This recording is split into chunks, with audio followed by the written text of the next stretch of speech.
So there's a lot of talk about shipping Alberta heavy crude on a new pipeline to the west coast of Canada and British Columbia, and then sending it over to Asia, primarily China, maybe India, and also sending some to Europe. Okay, we got a problem with that because the Alberta heavy crude, which is made from bitumen, is basically has one of the highest carbon intensities in the world. It's one of the dirtiest oils you can get at 66 kilograms of CO2 equivalent per barrel. And the Alberta government put out a report just a day or two ago that said, oh, it was, bragging about how the oil sands emissions intensity had declined 6 years in a row. Well, that's really kind of irrelevant. I mean, admittedly, from in 2009, it was 83 kilograms per barrel. Now it's 66, so there's been some significant decline. But really, what matters is how is it compared to your competitors? So over in China, there are heavies like the two big ones would be Saudi heavy and Basra heavy, which is from Iraq. And they're 20 to 40 kilograms per barrel lower than Alberta heavy crude. So right away, if there is a carbon tax applied in China, those ones have a competitive advantage. And there will be almost certainly be a carbon tax applied because in 2021 China created a carbon market and they applied it first to the power sector.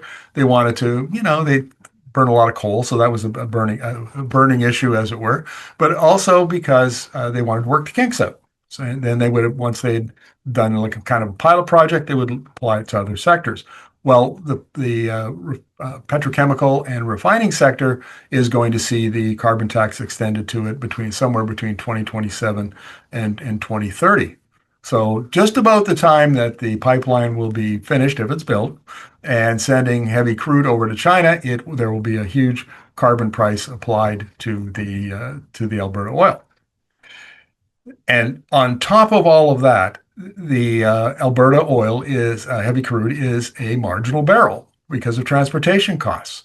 By the time you add in the cost of transporting on Trans Mountain expansion from Edmonton to Burnaby, BC, and then you add in dockage and insurance fees and stuff, and then you have to ship it by oil tanker over to China, it adds somewhere between $15 and $18 a barrel. But if you're Saudi Arabia or Iraq, you get it there for $2. And if you're Venezuela or Mexico, it's $5 or $6 a barrel. So it's all the Alberta crude is already kind of a marginal barrel because of high transportation costs.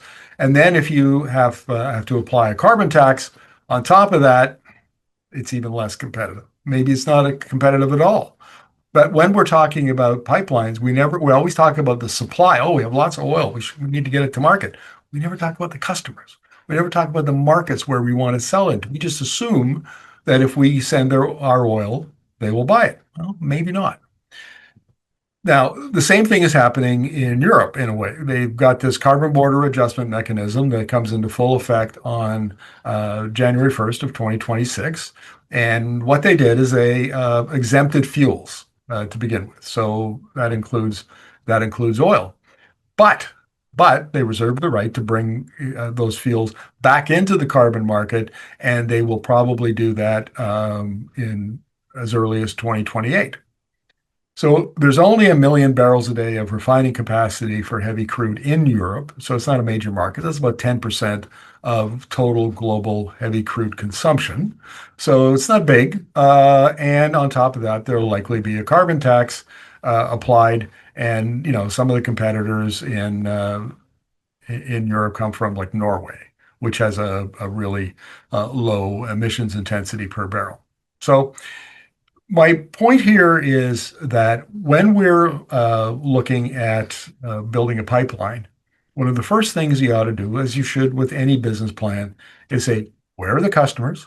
What price can I sell my product at? Am I competitive in those markets? Can I make a profit? And we don't do that. And so the preliminary work that I've done in my reporting indicates that there are some big questions that ought to be asked of the federal government, Prime Minister Mark Carney, who's talked about building a pipeline, but particularly the Alberta government of Premier Danielle Smith and the oil and gas CEOs. You want to export this stuff, you want to export heavy crude over to China, over to Europe, you need to make the business case. Show us your math.